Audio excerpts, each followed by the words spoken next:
Unsolved.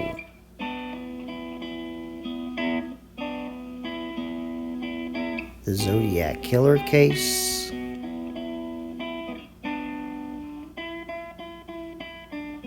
A day at Lake Berryessa, Part 2.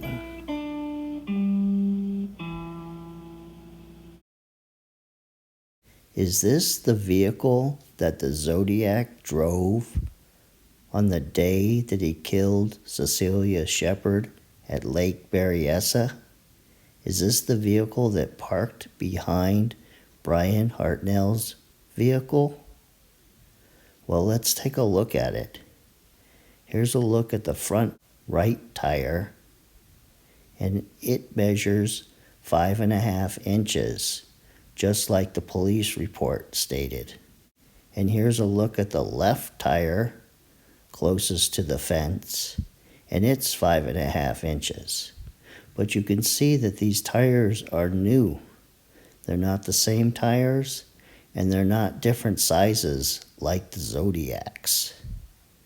But that doesn't really tell us anything.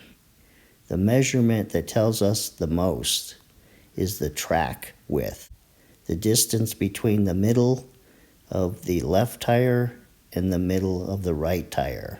How far apart is that? And in this vehicle, it's 53 inches. And according to the police report, the distance between the middle of the tires was 57 inches. So the Zodiac's vehicle, the tires were farther apart.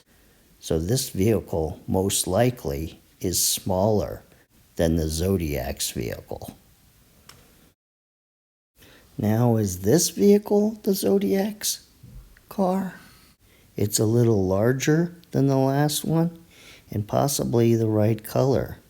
So let's take a look at the track width of this vehicle. 55.3 inches. And this is a Japanese make, and so it's in the metric system, so it doesn't round evenly to inches.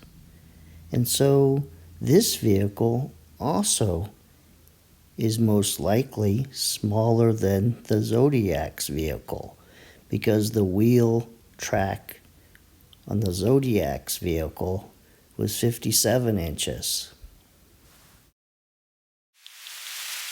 In this photograph, the crime scene investigator is pointing to the tire impression, most likely the one on the front right, which is closest to the fence.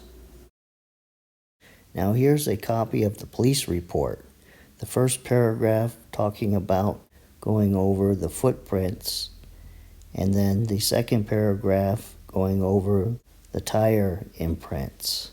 Now, looking at this information for a second time, I noticed that the treads on the tires might be more telling than the track width. The track width will help, but the treads seem to be very important. Now, the smaller tire closest to the fence has a parallel tread, so it's not very sophisticated, and it's the 4.5 inches wide. So that's probably a tire replacement. But what if the other tire, farthest from the fence, was the original tire for the car?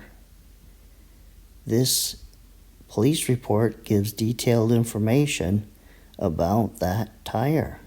The police report states, the tire width with a single straight tread design approximately 1/8 wide in the center with a herringbone thread design on both sides consisting of 3 1/16 treads between 2 1/8 treads.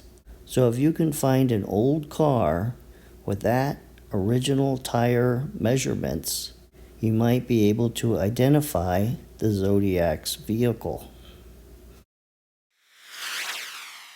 Also, I want to point out that there were tire imprints left at the first crime scene, the Lake Herman Road, that you can clearly see from the photographs and the video coverage that was done the next day by a news team. Now, I don't know if they kept those tire imprints or maybe they're not the right ones, but I did a video on it and it looks like they definitely could be the Zodiac's car. I want to create a video with then and now of the Lake Berryessa crime scene, but I'm not exactly sure where that is. I don't know if the water level is higher or lower and the exact location. So here's a guess of the then and now side-by-side comparison.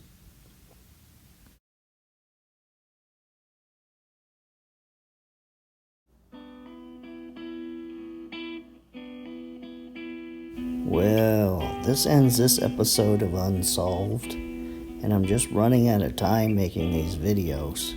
But on the next episode, I will look into the tires and report back. So I'll see you next weekend.